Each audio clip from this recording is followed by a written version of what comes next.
السلام علیکم ورحمۃ اللہ تعالیٰ وبرکاتہ۔ اللہ تبارک و تعالیٰ کا عظیم الشان بہت پرانا پہلا گھر اس کو خانہ کعبہ کہا جاتا ہے۔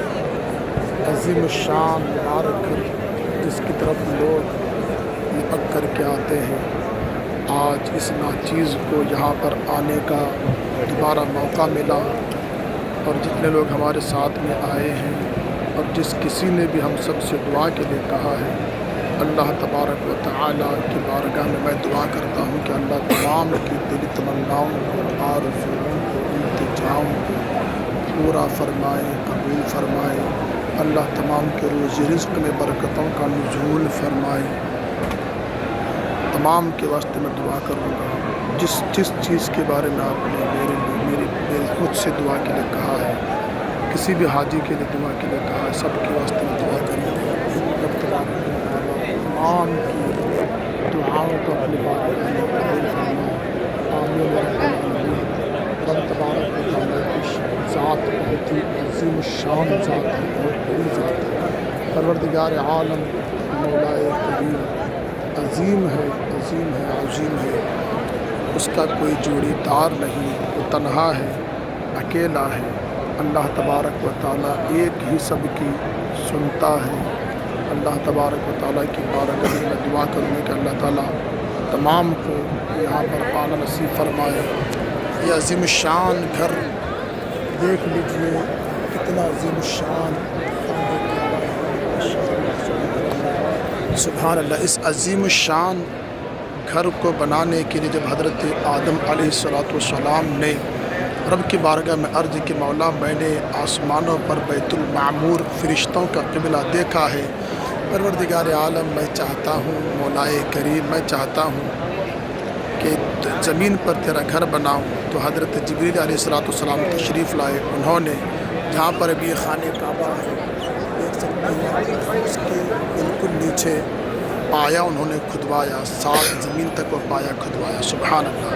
انہیں اپنا پر مارتے پایا کھد گیا، اور یہ دنیا کی واحد عمارت ہے جس کا پایا 7 زمین تک ہے۔ سبحان اللہ۔ اور پھر طوفان نوح میں جب پوری دنیا میں پانی آیا ہوا تھا، اور پوری دنیا میں پانی آنے کے بعد کعبے کی کچھ دیواریں منہدم ہو گئی تھی، لہٰذا پھر اس کو حضرت ابراہیم علیہ السلام ابو الضیفان، بہت بڑے مہمان نواز جن کو کہا جاتا ہے، مہمان نوازی کرنے والوں کے باپ جن کو کہا جاتا ہے، حضرت ابراہیم علیہ السلام اپنے لخت جگر حضرت اسماعیل علیہ السلام کے ساتھ خانہ کعبہ کی تعمیر آپ نے فرمائی۔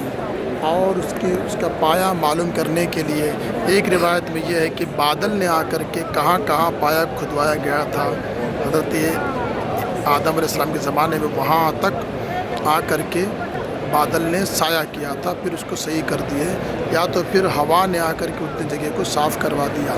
لہٰذا اللہ تبارک و تعالیٰ اپنے گھر کو بنوانا چاہتا ہے۔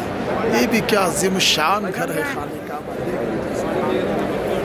اس کو اللہ نے بنایا، حضرت آدم علیہ السلام نے بنایا، پھر حضرت ابراہیم علیہ السلام نے حضرت اسماعیل علیہ السلام کو لے کر کے بنایا، پھر آخر میں جب قریش نے اس کو بنانا شروع کیا، کچھ تعمیر کرنا شروع کیا، تو میرے آقا بھی اس میں بنفس نفیس شامل تھے، حاضر تھے۔ سبحان اللہ۔ حجر اسود کو آپ نے رکھا تھا، ماشاء اللہ۔ اس کے بارے میں بھی آتا ہے کہ جب حجر اسود رکھنے کی باری آئی تو قبیلوں کے اندر لڑائی چھڑ گئی۔ ہر قبیلہ یہ چاہتا تھا کہ میں حجر اسود کو رکھوں، میں حجر اسود کو رکھوں، مگر پھر میرے آقا علیہ السلام نے کے بارے میں آتا ہے کہ تمام لوگوں نے فیصلہ کیا کہ کل خانہ کعبہ کے قریب جو آئے گا اس کو ہم فیصل مان لیں گے، فیصلہ کرنے والا مان لیں گے۔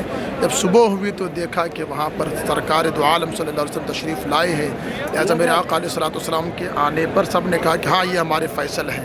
تب انہوں نے کیا کہا کہ جو فیصلہ کریں گے ہم قبول کریں گے۔